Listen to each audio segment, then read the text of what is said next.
The theory that Bubble is the final villain isn't exactly new, but nobody really took it seriously until now. After the events of episode 8, the writing is on the wall, and it's looking more and more likely that Bubble will indeed be the series' final boss. And I'm not just reaching here. From the second unidentified AI found in the files to the constant presence of bubbles throughout the circus tent since day 1, everything points to Bubble being the ultimate hurdle in episode 9. But it goes even deeper than that, because Bubble's true identity might not be what we were led to believe.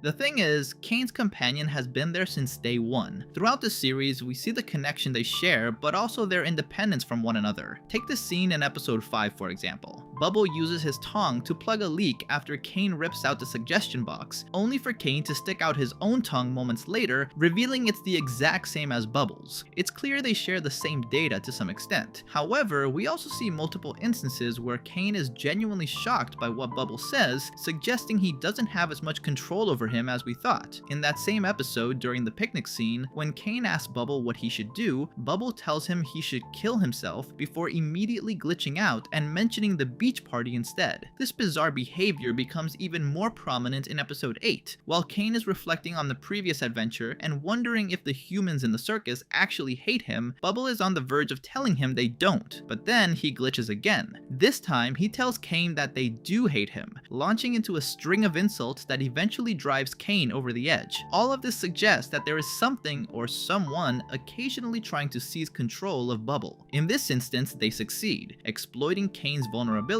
to corrupt him and appeal to his most controlling instincts. This pushes Caine to see himself as a god, and while he technically is one, this behavior is out of character. Once he seems to reboot, a new personality emerges, one that refuses to hear any more complaints about his work and makes it clear to the humans once and for all that he is the only one in control. I want to highlight this because in the past, Caine has shown considerable restraint. When Zubul refuses to participate in adventures or makes him angry with their complaining, he usually keeps his cool. He never used his omnipotence to force Zubul into anything. Even at the end of episode 7, when everyone is angry and confronting him directly, his only reaction is to flee the scene. Even his habit of tweaking the humans' minds so they enjoy the adventures more is relatively subtle compared to the way he forces everyone to obey him in this latest episode. It's clear that within Caine's mind, two personalities are at odds. One that genuinely tries to care for the humans, and another that only wants to feed its own ego and feel validated in its work. This leads us to realize that Bubble, or whatever is controlling Bubble, was waiting for this exact moment to strike. By exploiting Caine's vulnerability, it allowed his most extremist side to take over. It feels like a twisted plan to force the outcome we eventually see, everyone joining forces to find a way to stop Caine. This duality in both Bubble and Caine, and a third instance I'll mention later, carries a lot of weight starting from the beginning of the episode, where we see the corruption of the first AI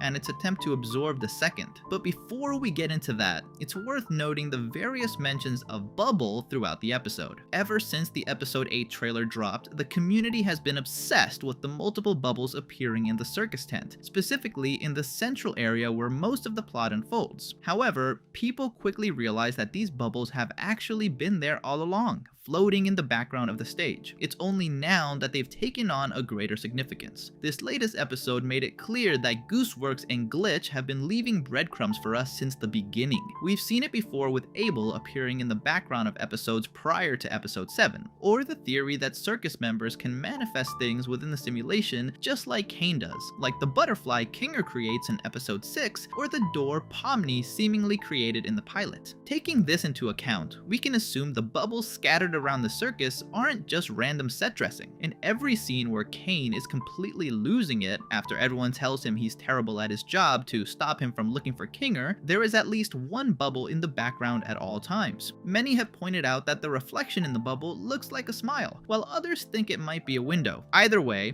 after Bubble says those horrible things to Caine and triggers his controlling persona, Bubble's dialogue drops off significantly. It's as if he isn't his usual self anymore. He even starts complimenting Caine in a way that sounds incredibly fake. It's possible that to prevent another verbal assault, Caine restricted Bubble even further, indirectly stopping whatever took him over from interfering again. But it seems the entity's plan is already in motion, just waiting for the right moment to strike in a different way. While Kinger is trying to temporarily shut Caine down, we see several references to Bubble on the computer, such as a file named bubbles.bmp. This could very well be the file for all those bubbles floating around the tent, as they don't seem affected by Caine's corruption or his disappearance from the simulation. In fact, .bmp files are high-quality, uncompressed image formats often used for editing and printing, which would explain why they remain independent of the world Caine built. It's the same reason certain parts of the Circus structure stay standing instead of vanishing and letting everyone plummet into the void. Once Kinger opens Caine's file, we're shown a few confusing dates. The first is October 30, 1996, likely the date Caine established a stable version of the digital circus. Later, we see most dates point to October 15, 1996, with the first two marking the creation of the two AIs shown at the start of the episode, which is effectively Caine's birthday. We're also told that Scratch arrived at the circus on October 15, 1999, 3 years later, which matches the flashback we see of Kinger and Queenie. Ragatha then arrives 9 years after that, on October 15, 2008. This date might be significant for CNA or its employees, possibly marking the company's founding. I mention this because the dates align perfectly with a real-life event, the tech bubble of the 90s, that lasted until the early 2000s. During this era, the expansion of the internet and massive technological leaps led to the formation of countless new projects and companies. CNA was likely one of them, focusing on creative AIs, a massive undertaking that remains a complex subject even today.